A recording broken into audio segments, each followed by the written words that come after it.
અમદાવાદ કેમ છો તમે બધા? આઈ હોપ તમે બધા તાજા મજા હશો. હું એકદમ મસ્ત છું અને સ્વસ્થ છું. આજે ભાઈ સવારમાં કહેવાય ને કે મોર્નિંગ આપણે પડી છે ગોતાની અંદર, પડીથી ઘરે પણ આવી ગયા છે ગોતાની અંદર સાવન દાલ પકવાન જે આવેલું છે ગોતામાં. આપણે આગળ ઓનર જોડે વાત કરીશું. આજે કહેવાય ને કે ટેસ્ટ તો કરવાનો જ છે પણ જોડે ઓનર જોડે વાત કરીશું અને કેમનું ચાલુ કર્યું હતું, સ્ટ્રગલ શું છે એ બધી આપણે જાણકારી અંદર લઈએ. ચાલો. આપણી જોડે સાવન દાલ પકવાનના ઓનર છે. કેમ છો આપ? બસ મેહુલભાઈ મજામાં. શું નામ છે આપનું? વિરલ વરુ. ઓકે, તો જાણવા માગશે પબ્લિક કે તમે કેટલા ટાઈમ પહેલાં ચાલુ કર્યું હતું અને કેમનું ચાલુ કર્યું હતું? આપણે દાલ પકવાન બનાવીએ છીએ 1.5 વર્ષ થયું છે એકચ્યુઅલી. હા. તમે જે દુકાન જોવો છો એને આપણે 2 મહિના થયા છે. ઓકે. પહેલાં આપણે લારીથી શરૂઆત કરેલી હતી. ઓકે. લારી 1.5 વર્ષ ચલાવેલી. હા. પછી આપણે અમદાવાદી પબ્લિકનો બહુ સારો એવો રિસ્પોન્સ મળ્યો એટલે આપણે અત્યારે દુકાનમાં ટ્રાન્સફર કરેલું છે. ઓકે, એટલે 1.5 વર્ષથી જ કહેવાય કે 1.5 વર્ષમાં જ બૂમ પડાવી દીધી એમ ને? હા. એટલે એવો તો કેવો ટેસ્ટ આવો છો કે લોકોને પસંદ આવે છે? એકચ્યુઅલી આપણા જે દાલ પકવાન છે હું બધા લોકોને એ જ કહું છું કે ઓથેન્ટિક નથી, ફ્યુઝન છે. ફ્યુઝન કઈ રીતે? તો કે કાઠિયાવાડની પબ્લિકે જે રાજકોટમાં જે ક્રશ ખાધા છે, ભૂકો ખાધા છે, તો આપણા એ રીતના છે. ઓકે, એટલે તમારે રાજકોટ ટાઈપના દાલ પકવાન રાજકોટ સ્ટાઇલથી બનાવીએ છીએ. જનરલી દાલ પકવાનમાં સિંગ સેવ પડે નહીં, સિંગ સેવ ના પડે, એટલે જ આપણે એને ફ્યુઝન કહીએ છીએ. ઓકે. જેથી એમાં સિંગ અને સેવ એડ કરીએ છીએ આપણે. ઓકે, એટલે લોકોને વધારે ભાવે છે. હા. અને ટાઈમિંગ શું છે તમારે? સાહેબ સવારે 8 થી લઈ અને 12:30 1 વાગ્યા સુધી, બટ પોસિબલ થાય તો 12 વાગ્યા સુધી આવી જાવ. એટલે પતી જાય છે ખાલી 4 જ કલાક. એટલે ભૂકા બોલાવી નાખે એટલી વારમાં તો પબ્લિક એમ ને? હા સાહેબ. શું વાત છે ભાઈ.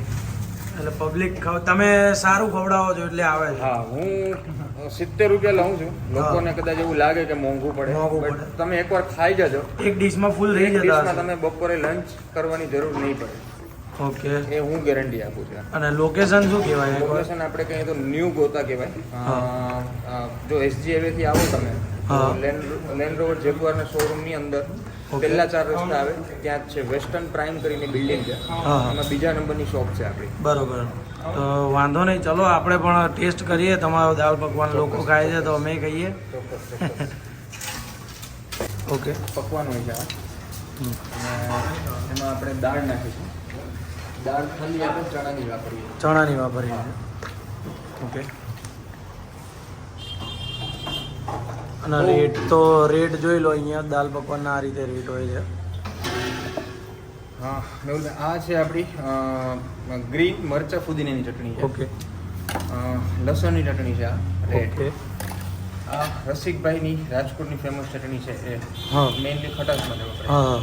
આ છે પ્યોર ખજૂરની ચટણી, મીઠી ચટણી. હા. ગરમ મસાલો છે, સંચળ પાવડર છે, ધાણા ભાજી છે, સિંગ છે, સેવ છે. જે મેં તમને કીધું કે ફ્યુઝન માટે. ઓકે. હા, એ તો જનરલી નાખતા નથી લોકો, પણ આપણે આને ફ્યુઝન કરી નાખ્યું છે. અને સેવ છે અને એની ઉપર ડુંગળી. ઓકે. આ તમારી પ્લેટ રેડી થઈ ગઈ. આ 70 રૂપિયા? હા, આ 70. બોલભાઈ, આ છે મસાલા પકવાન. ઓકે. જે તમને અમદાવાદમાં બહુ રેરલી જોવા મળે. રેરલી જોવા મળે છે. આ હું રાજકોટથી ઇન્સ્પાયર થઈને બનાવું છું. રાજકોટ મને પર્સનલી દાળ પકવાન બહુ ભાવતા ત્યારે. ત્યારે હા. અને તમે ભણેલા છો એવી તમે વાત કરી હતી. હા, મેં બોમ્બેથી પીજીડીએમ ફાઇનાન્સ, હું ફાઇનાન્સ ફિલ્ડનો છું એકચ્યુઅલી. ઓકે. મારે નોકરી નથી કરવી અને પપ્પાનો 45 વર્ષથી આમાં અનુભવ છે. ઓકે. ત્યાં દ્વારકાથી આગળ મીઠાપુર કરીને એક ગામ છે. હા. ત્યાં 45 વર્ષ જૂની આપણી પેઢી ચાલે છે. શું વાત. પપ્પાથી ઇન્સ્પાયર થઈ, થોડું નોલેજ લઈ, એડવાઇસ લઈ, પછી આપણે ચાલુ કર્યું. ઓકે. દાળ પકવાન આ એરિયામાં ચાલુ કરવાનું રીઝન એક જ હતું. મેં 1.5 વર્ષ પહેલાં ચાલુ કરેલું હતું ત્યારે અહીંયાથી વૈષ્ણોદેવીથી લઈ અને વાડજ સુધી, વાડજમાં મનુભાઈના જે ફેમસ છે એ સિંધી ઓથેન્ટિક ખવડાવે. ઓકે. હા. અને આપણા જે છે રાજકોટ સ્ટાઇલમાં છે. હવે 7 કિલોમીટરના રેડિયન્સમાં કોઈ દાલ પકવાન બનાવતું નથી. ઓકે. અને એનો મેં ફાયદો ઉઠાવ્યો કે શું વાત છે. લોકોને આપણે હવે આ ખવડાવીએ. ના પણ એ તો છે જ ને, કંઈક અલગ ખાવા મળે ને લોકોની બાને. અને આ મસાલા પકવાન આનું 40 રૂપિયા રેટ? આનો 40 રૂપિયા રેટ છે. ઓકે. એમાં મેઇનલી આપણા બધી ચટણીનો ટેસ્ટ આવશે તમને.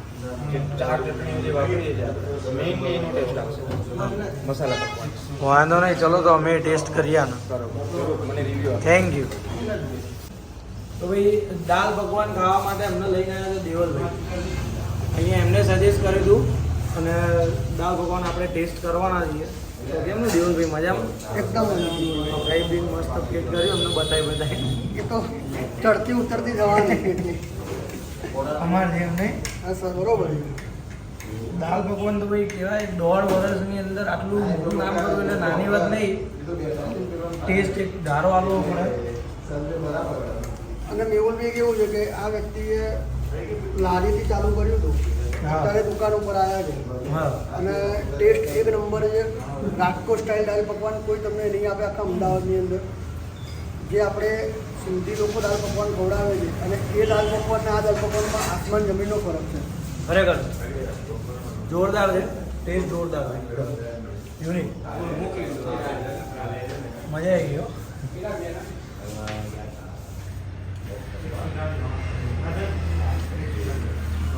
નસીબદાર હોય છે ભાઈ એ લોકો કે જે દાલ પકવાન ખાવા આવે ને પછી ખાવા માટે એવું છે કે તમારે રવિવાર આવો ને તો 10 વાગ્યા પહેલાં આવી જવું પડે તો દાલ પકવાન ના મળે. જોરદાર દાલ પકવાન છે. બાકી આગળ મળીએ.